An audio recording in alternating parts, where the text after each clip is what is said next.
The F-16 screamed toward Denver at 800 km/h, its pilot lost in a PASD-induced delusion.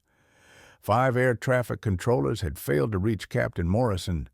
When Staff Sergeant Maria Gonzalez stepped up to the radio, Sergeant Brooks scoffed. "Her voice sounds like a mouse. How can she convince a crazy pilot September 15, 2020, at Peterson Air Force Base in Colorado Springs?" brought an unprecedented crisis to the Military Air Traffic Control Center. The facility, normally a hub of calm precision where controllers guided military aircraft with practiced efficiency, had transformed into a pressure cooker of tension and desperation. Red alert lights bathed the control room in an ominous glow as dozens of controllers worked frantically at their stations, their voices creating a symphony of urgent communications that failed to mask the underlying panic threatening to overwhelm the facility's normally unshakable professionalism.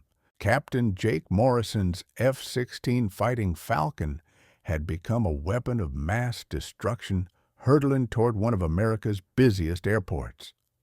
The 31-year-old Afghanistan veteran was experiencing a severe PTSD episode, his mind trapped in a combat zone that existed only in his traumatized memory. Viper 17, this is Peterson Control, called out Senior Master Sergeant Davis, his voice carrying the authority of 15 years in air traffic control. "You are ordered to return to base immediately. Acknowledge." The radio crackled with static before Morrison's voice came through, distorted by paranoia and delusion. "Negative control. The base has been compromised. I can see enemy forces on the ground. I'm taking evasive action."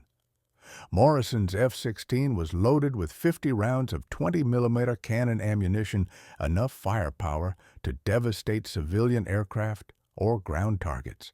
Denver International Airport, with its 40,000 daily passengers, lay directly in his flight path, just 45 minutes away, at his current speed. The implications were catastrophic. A fighter jet piloted by someone experiencing a psychotic break, armed with military-grade weapons, heading toward a major population center during peak travel hours. 5 different air traffic controllers had attempted to establish meaningful communication with Morrison, each using progressively more aggressive tactics to break through his delusions. Master Sergeant Rodriguez had tried direct orders. Technical Sergeant Williams had attempted to use Morrison's military training to snap him back to reality. And Staff Sergeant Chen had even brought in Morrison's former squadron commander to speak with him. Each attempt had failed, with Morrison becoming increasingly agitated and convinced that the voices on the radio were enemy combatants trying to trick him into surrendering. Time was running out, and conventional approaches were proving useless against the wall of paranoia that PTSD had built around Morrison's mind. Staff Sergeant Maria Gonzalez had been working the night shift when the crisis began, monitoring routine cargo flights and training exercises from her station in the back corner of the control room. At 29, she was one of the newer controllers, having transferred to Peterson just 8 months earlier, after completing her psychology degree while serving part-time in the Air National Guard. Her colleagues knew her as the quiet controller with a soft voice who sometimes struggled to project authority over the radio. At 5'1", with a slight build, Maria often had to repeat herself when communicating with pilots who expected the booming voices of veteran controllers. "Colonel Hayes," Maria said, approaching the Crisis Command Center where senior officers were coordinating the response, "I'd like to try talking to Captain Morrison." Colonel Hayes looked up from a tactical display showing Morrison's flight path, his expression mixing desperation with skepticism. Sergeant Gonzalez, we've had our most experienced controllers trying to reach him. What makes you think you can succeed where they've failed?" Maria's response was quiet, but confident. "Sir, I've studied his psychological profile. His PTSD isn't responding to military authority. It's making him more paranoid. He needs a different approach." While her colleagues had been focusing on Morrison's military training and sense of duty, Maria had been studying his medical records and psychological evaluations. Her psychology degree, earned through years of night classes while working 3 jobs to support her immigrant family, had taught her to recognize the patterns of trauma and the triggers that could either escalate or diffuse psychological crises. Morrison's PTSD was triggered by the loss of his wingman in Afghanistan. Maria explained to Colonel Hayes, "He's not just experiencing a flashback, he's reliving the specific moment when he couldn't save his friend. Every authority figure who tries to give him orders is being interpreted as the enemy." She pulled out a folder containing Morrison's personal information. He has a wife, Sarah, and a 6-year-old son named Tommy. His psychological evaluations show that his family is his anchor to reality. If I can connect with him as a person rather than as a military asset, I might be able to break through the delusion. Sergeant Brooks, overhearing the conversation, shook his head dismissively. "Gonzalez, your voice barely carries across the room. How are you going to project authority to a pilot who's lost his mind?" Colonel Hayes studied Maria's earnest face, weighing the risks of letting an inexperienced controller attempt what seasoned veterans had failed to accomplish. The clock on the wall showed that Morrison's F-16 was now less than 40 minutes from Denver airspace, and every conventional approach had only made the situation worse.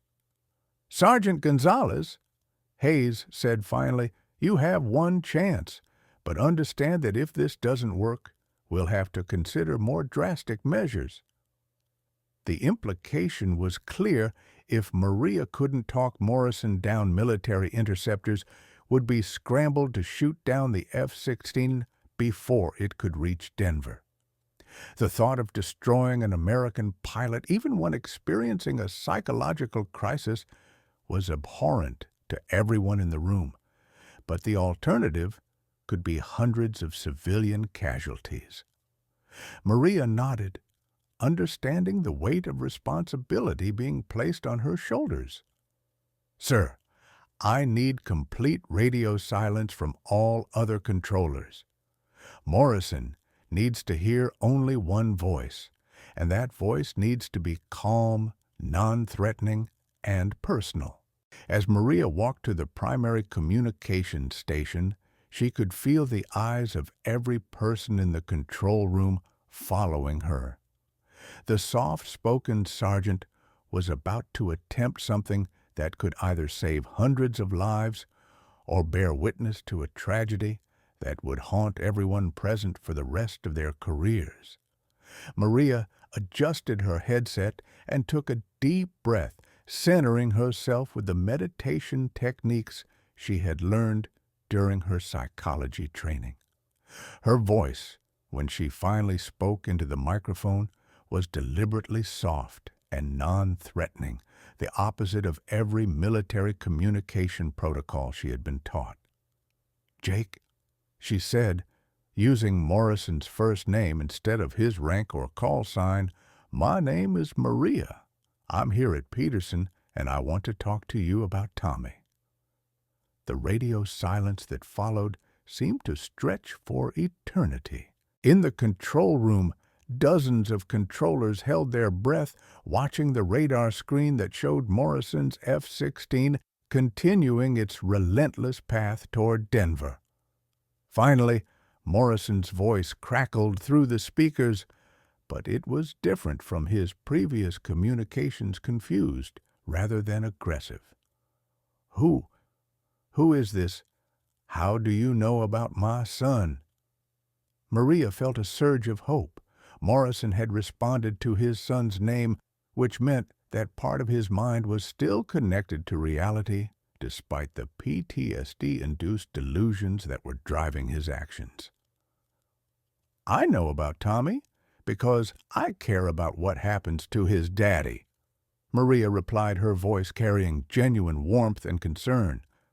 Maria's approach was methodical, but appeared effortless, like a skilled therapist guiding a patient through a crisis. She spoke about Morrison's life before the military, his high school football career, his college engineering studies, the day he met Sarah at a coffee shop near campus. You told Sarah that you wanted to be a pilot so you could see the world from above, Maria said, reading from Morrison's personnel file while making it sound like a personal conversation.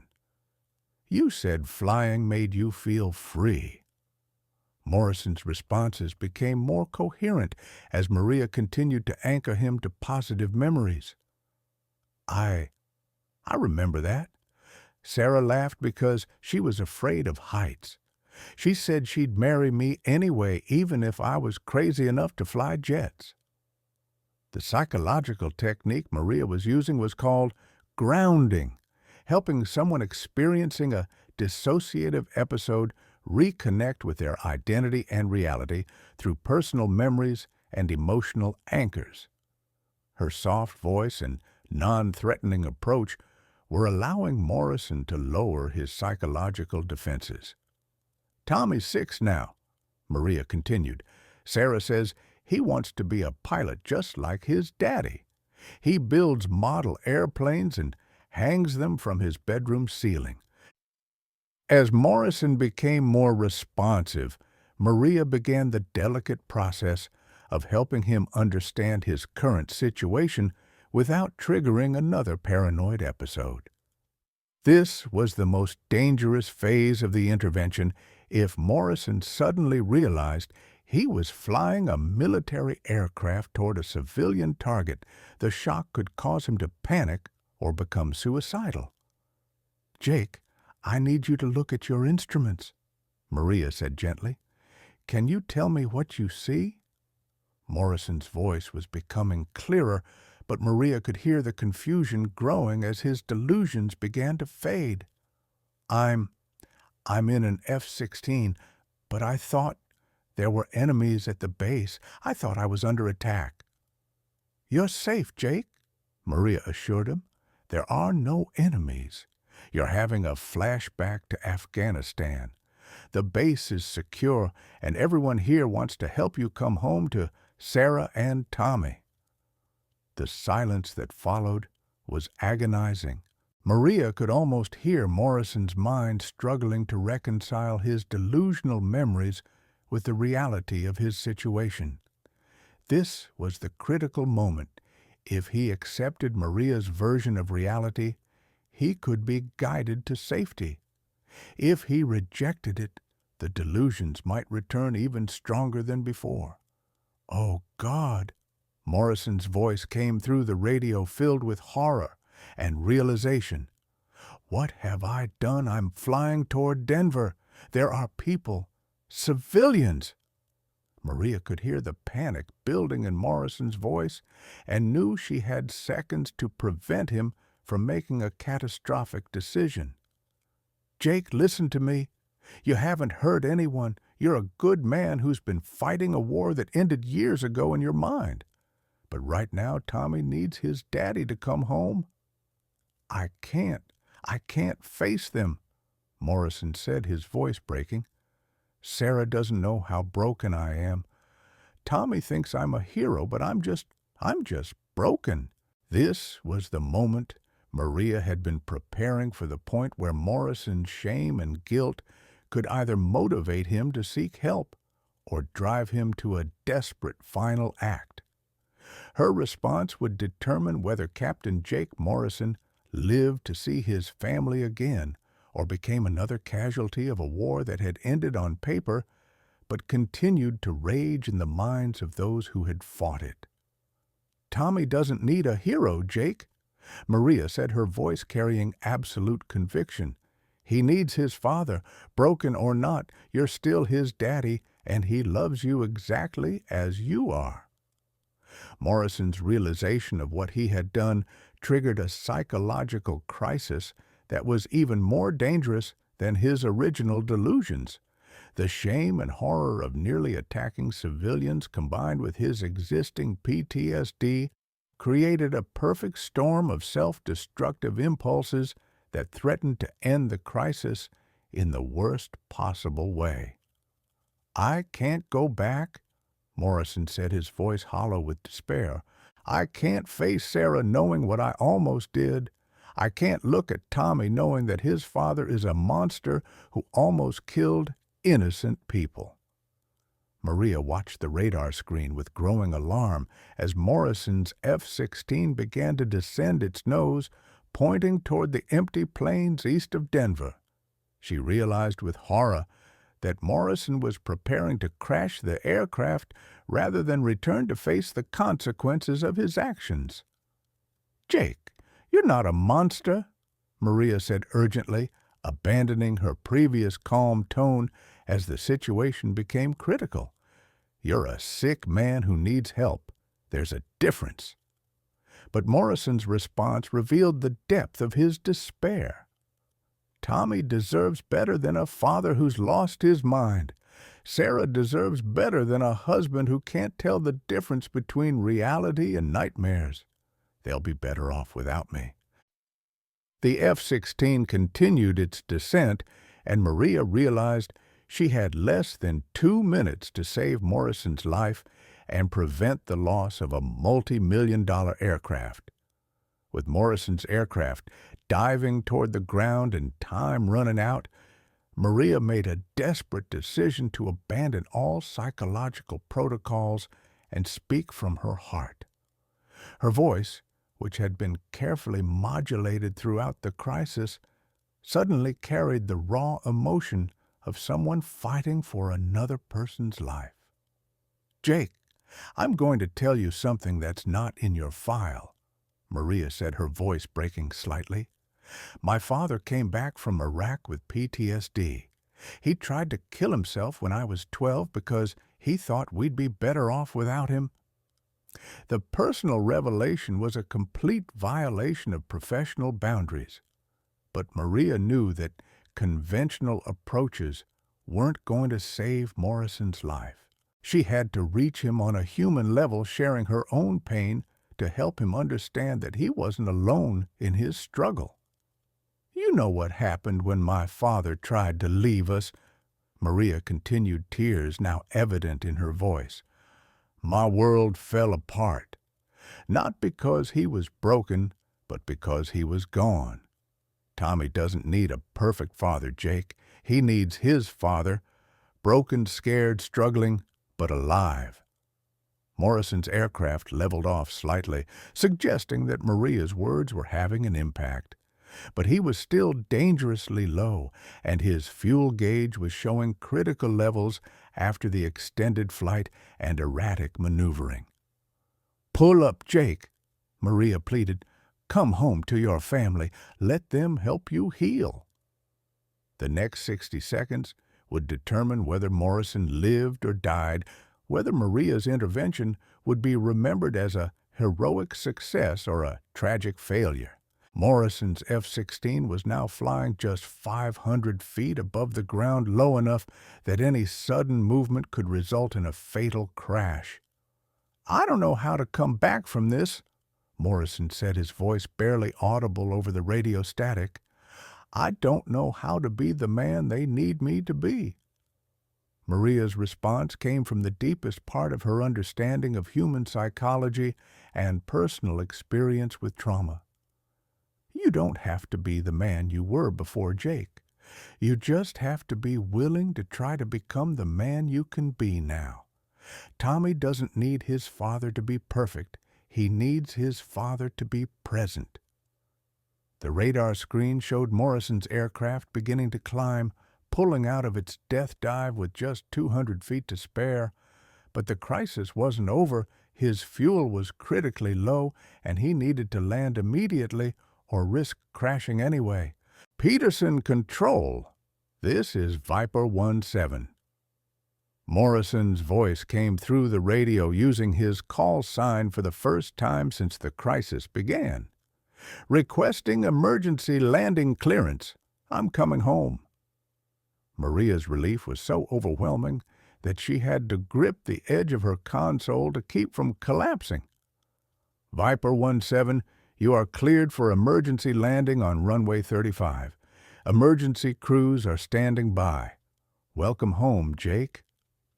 Peterson Air Force Base transformed into a carefully orchestrated emergency response as Morrison's F-16 approached for landing.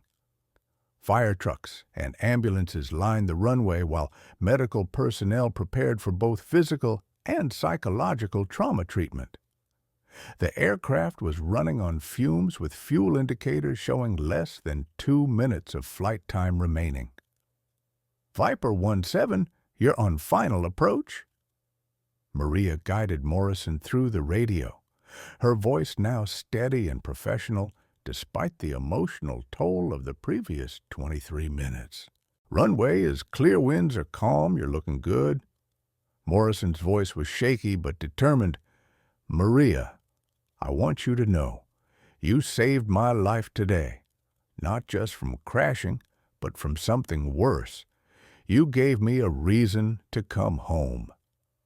The F-16 touched down with a perfect landing, its tires smoking as Morrison applied the brakes. The aircraft rolled to a stop just as the engines flamed out completely out of fuel. Emergency crews surrounded the jet immediately, but Morrison was already opening the canopy, raising his hands to show he was no longer a threat. As he climbed down from the aircraft, Morrison looked directly toward the control tower, knowing that somewhere inside was the woman whose voice had brought him back from the brink. The immediate crisis was over, but Maria understood that Morrison's real battle was just beginning. PTSD didn't disappear with a single conversation, and the shame of what he had almost done would require extensive therapy and support to overcome. Colonel Hayes, Maria said, as the control room began to return to normal operations, Captain Morrison is going to need immediate psychological evaluation and long-term treatment. What happened today was a symptom of a much larger problem. Hayes nodded, already coordinating with medical personnel and Morrison's family. Sergeant Gonzalez, what you accomplished today was extraordinary. You didn't just prevent a tragedy, you saved a good man from destroying himself. Maria's response was characteristically humble. Sir, I just did what anyone with training in psychology would do. Captain Morrison saved himself by choosing to trust me and choosing to live for his family. Word of Maria's success spread quickly through Peterson Air Force Base and beyond, transforming the soft-spoken controller into a legend within the air traffic control community. Her approach was studied and incorporated into crisis intervention training programs across all branches of the military. Sergeant Gonzalez, Colonel Hayes said during the formal debrief, your combination of psychological training and personal courage prevented what could have been one of the worst aviation disasters in recent history. Your voice, the same voice that some people thought was too quiet for this job, was exactly what Captain Morrison needed to hear. The irony wasn't lost on anyone present. The controller, whose voice had been mocked as weak, had proven that strength came in many forms, and that sometimes the gentlest approach was the most powerful. Maria was recommended for the Air Force Commendation Medal and immediate promotion to Technical Sergeant, But more importantly, she was asked to develop new protocols for handling psychological crises in aviation settings. 3 days after the incident, Maria was present when Morrison was reunited with his wife Sarah and 6-year-old Tommy in the base hospital's family room. The meeting was emotional and healing for everyone involved, but it also validated Maria's psychological approach during the crisis. "You're the lady who talked to Daddy on the radio," Tommy said to Maria, his young voice filled with the kind of direct honesty that only children possess. "Mommy says you helped Daddy remember how to come home." Sarah Morrison's gratitude was overwhelming.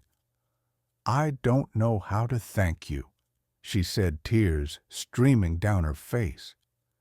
"Jake told me what you said about your father. I'm sorry you had to share something so personal, but it saved my husband's life." Maria knelt down to Tommy's level, her voice gentle and warm.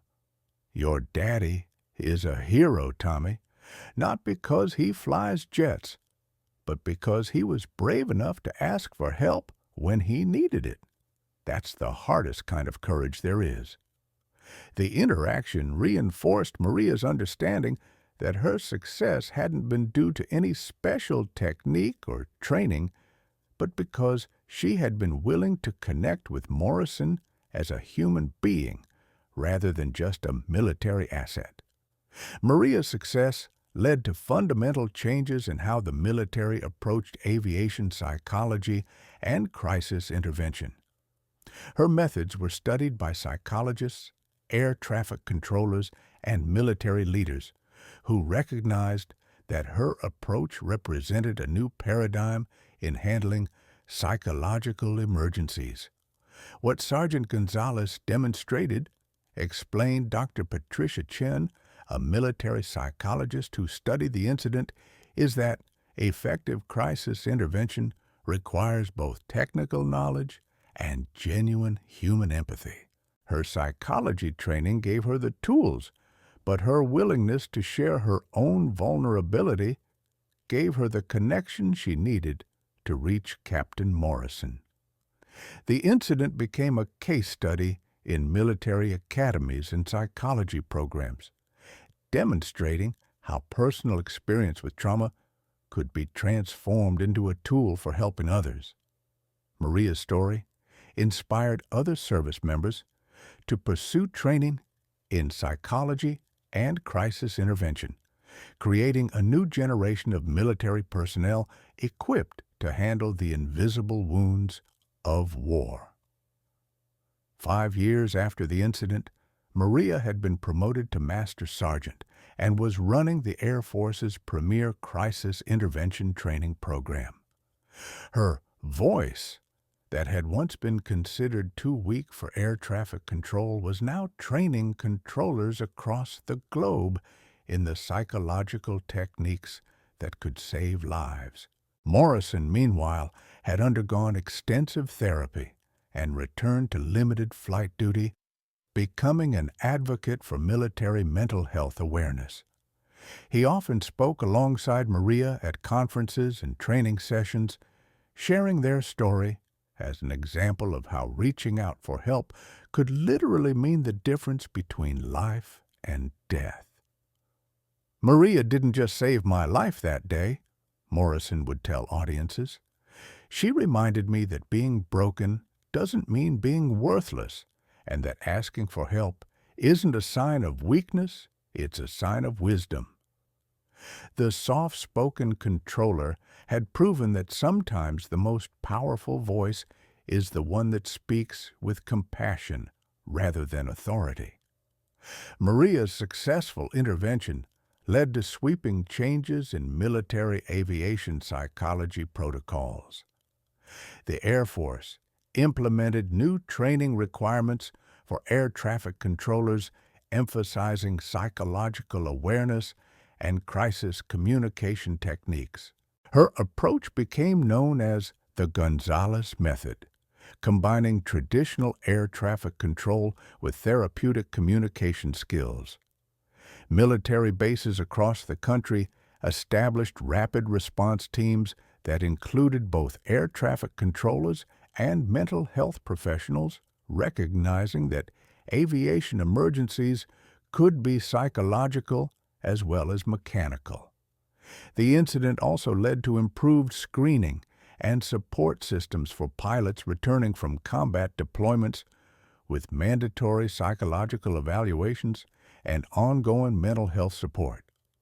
Most importantly, the military began recruiting air traffic controllers with diverse backgrounds, particularly those with psychology training, understanding that Maria's success had been possible because of her unique combination of technical and psychological skills, rather than despite her weak voice. Maria's career was transformed by her success with Morrison, leading to rapid promotion and assignment to develop new crisis intervention protocols for the Air Force. Her combination of psychology training and military service made her uniquely qualified to bridge the gap between technical aviation procedures and human psychology.